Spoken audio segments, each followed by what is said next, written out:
everyone, welcome back.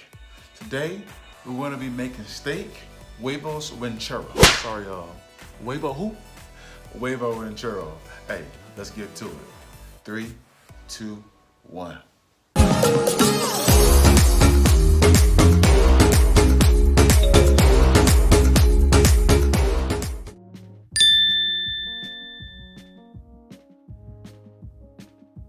Everyone, welcome back. So today I want to do more of a brunch food setting.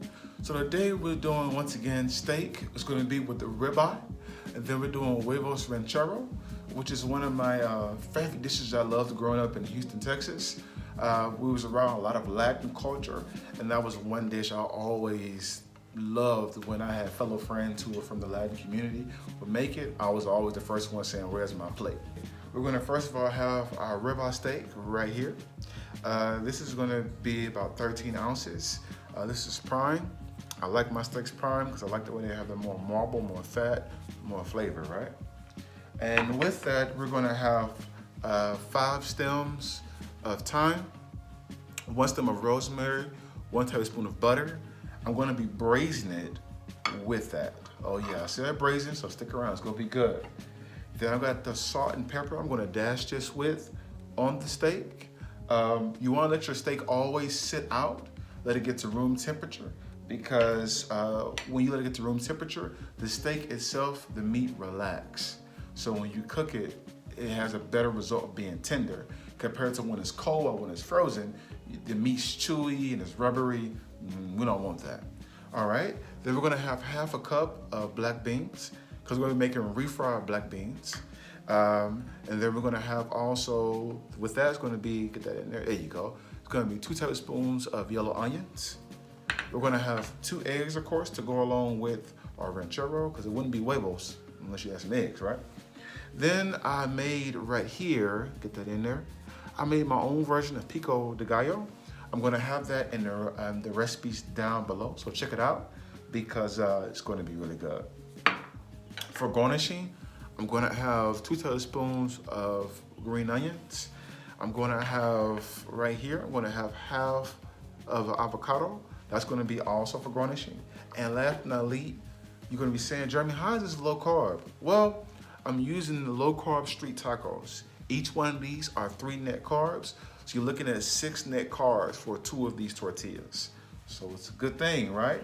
All right, and of course you got your macros already right before it. But hey, enough talking, let's cook. Yeah, so the first one we're making is we're gonna make our ribeye steak. I like mine's medium. So medium be right there about 135 to 140 degrees. The best way to do it if you're doing it by touch is, of course, you could do like this, pinch your finger, come right here, this. If you feel right here, the bottom part right here, that's rare. Come right here, that's medium. You come up top right here, that's well done, all right? Those are your main 3. Now, of course, they're doing medium plus and medium rare and medium well. That's a little bit more experience with knowing the touches of it, because then you would know that by your finger, by practicing with your meat to know, hey, this is gonna be the best way of doing it to this temperature. So if I want it medium, I'm gonna do about right here. Right, my thumb is there. You can see right there in the middle. It's gonna be soft, but firm. If it's all the way firm, you're doing it well done. And if you do want to do it well done and you want to use a thermometer, you can pull your steak off right there at about 155. You just say 160, but your meat's going to keep cooking. So once it gets about 155, take it off. Today, as soon as mine gets about 145, I'm taking it out and letting it rest, and it's going to be good. But let's show you how to make this steak right now. All right, first we're going to add a little bit of canola oil to the pan to make sure we coat it very well, so our steak can have a nice caramelized, crispy texture to the skin. All right, now we're gonna add salt and pepper all around the steak. We wanna make sure we get the sides, the top. We wanna make sure that each bite is gonna be flavorful.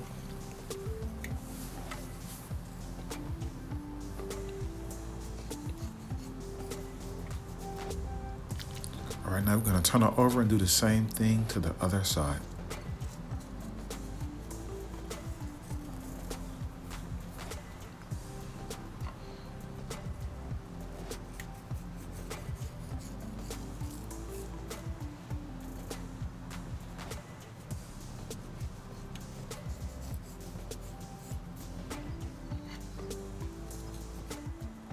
All right, let your pan fold up a little bit and then place your steak inside so the oil doesn't splash on you. And we're gonna let that be on medium heat. We're gonna let that cook for 5 minutes.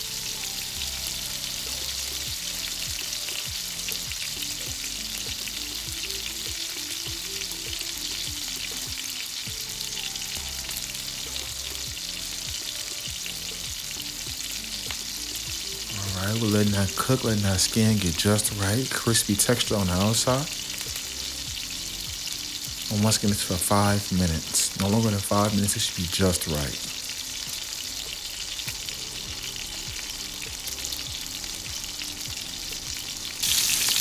All right, now after 5 minutes, we're gonna flip it over. We're gonna tilt our pan, make sure the oil don't spill on us. And look at that skin. Just crispy, where we want it to be, but still very juicy. We're gonna turn that heat down a little bit. And now I'm gonna touch it to make sure to see if it's medium, and it's about medium or plus. So right now, I'm gonna turn off my burner all the way. This has been, once again, just 5 minutes. So now I'm putting my rosemary and thyme. I'm gonna tilt my pan so the butter does not mix with the oil and splash everywhere. And I'm going to now begin the process of braising it for another 5 minutes. So it should be a total of 10 minutes total of making this steak to make it to medium. All right, I'm getting my spoon. I'm going to put the thyme and rosemary on top of the steak.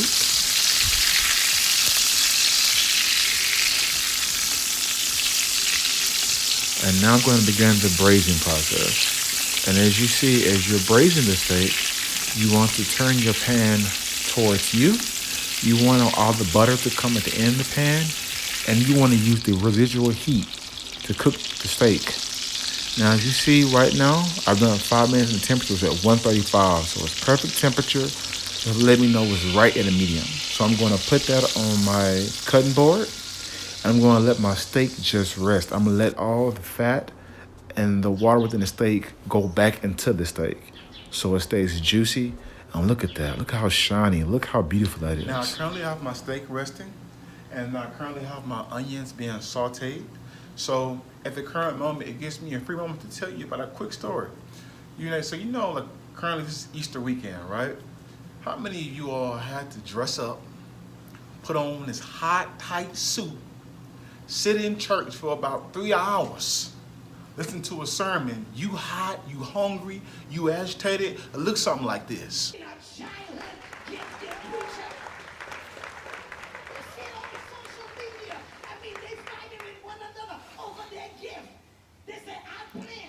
Get him some milk!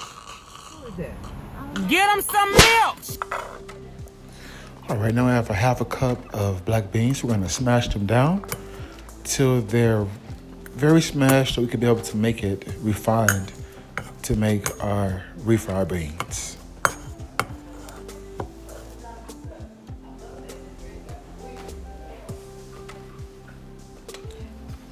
All right, we're gonna have a little bit of oil, which will be 2 tablespoons already in there. Then we're gonna add 2 tablespoons of our yellow onions. We'll let that cook to begin to brown.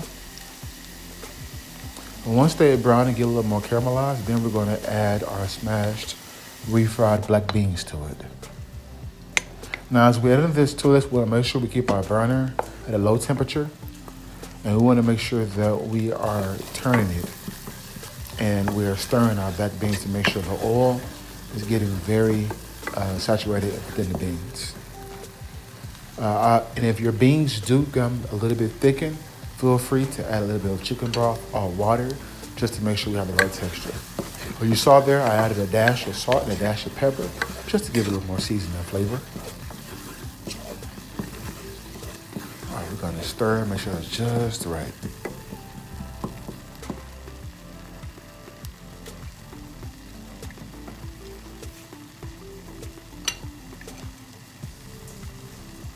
Add a little more pepper and salt just to give it a little bit more flavor.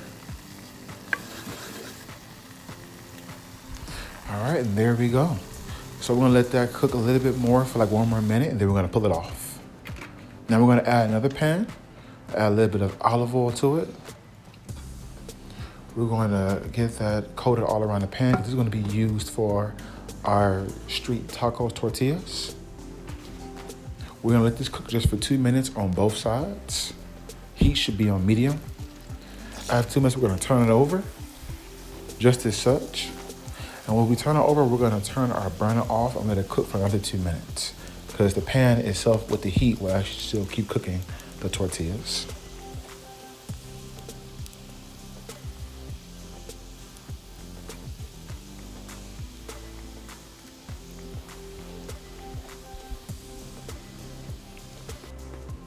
All right, now to make our eggs, we're gonna add a little bit of canola oil, but we're just gonna add enough to coat it.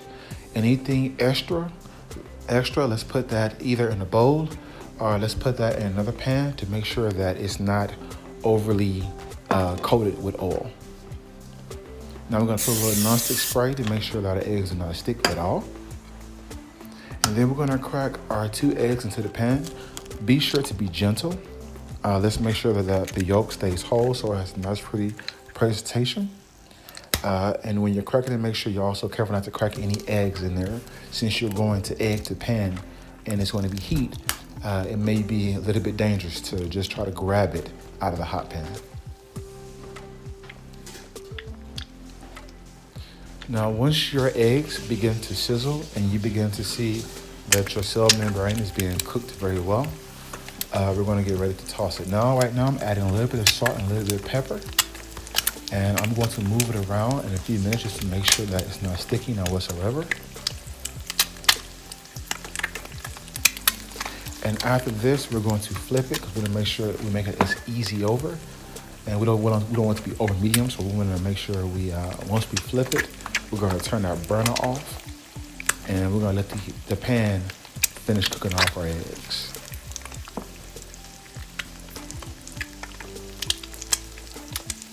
Let that cook a little bit more. Now I'm about to get ready to flip it right here. And there we go. So now my burner's off, and now I'm letting the pan do all the work now. Now let's take a look at this beautiful juicy steak. Oh man, look at all the juice coming out of the steak. Oh, you know it's gonna be delicious. Let's go and cut into it. Let's see what it looks like. Oh man, look at that, nicely medium. Has a little pink right there in the middle. Look how juicy it is. You can see literally all the juice still on the steak just shining, man. I'm getting hungry just looking at this. Wow. I have everything ready now. So I'm gonna start garnishing up my plate. Before I do it, I'm gonna try this juicy steak, man. That steak was so juicy, I gotta try it out just one time. Get it right here. Let me go ahead and get a little taste. Let me go ahead. Look at that. That's juicy. Look at that, man. It's still just juicy.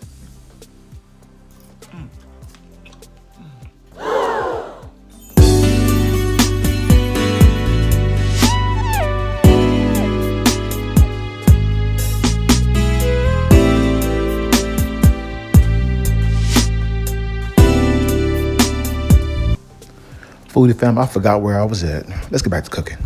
All right, here I'm plating up the steak. I'm slicing it. Just showing you all how the way I garnished my meals. Now I'm adding the black beans.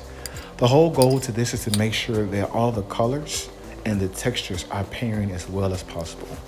As you see, I'm putting my salsa down first, so I'm creating the bed for the huevos, which is the eggs. So when you go and use your fork to go in with that first bite, you're able to get every flavor because it's on the tortilla compared to being on the egg. Now you're going to see we're going to start adding the fresh pico de gallo on the side. And I'm doing that because it's going to give the plate color. Now I'm adding chives, so you can be able to add that. Now I'm adding the feta cheese. And then I'm going to start adding a little bit of avocado shortly with the cherry tomatoes. So you could be able to, all of these ingredients will pair fairly well with each thing on the plate. Now I love jalapeños for a little bit of spice for those who like that. All right, everybody, so we have everything done. Now you can see the plate here. Nice platter, right? Make this for your family, your friends. It's a great brunch. You're gonna have your ribeye right here. You're gonna have your huevos. You're gonna have your refried black beans, your salsa, your pico de gallo. And I'll also be making a video on how to make homemade salsa as well. Here we go.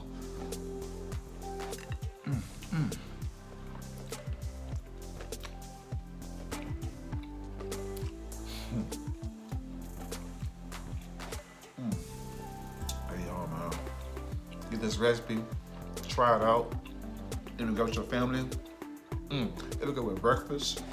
It'll be great even for lunch and dinner. It's a great brunch. The tortilla is crispy. The steak is juicy. The beans and the salsa is just making the flavor go from here to way up here. Your little lime and the sauce is coming out. The avocados. I mean, everything's literally it's like everything's just in your mouth. And then the feta cheese comes in like way in the back. The feta cheese, the person that's coming in at the party late, he coming in like 30 minutes before the party ended, talking about, here I am. And he coming in and you like, man, what he doing? But he a showstopper. He keep the party going. How what the feta cheese is. It coming there late, but he said, hold on, this party ain't over with yet. Your taste buds still can get this work. Hey, this is good, man. Thank you all so much, and I'll see y'all again. And as always, keep cooking.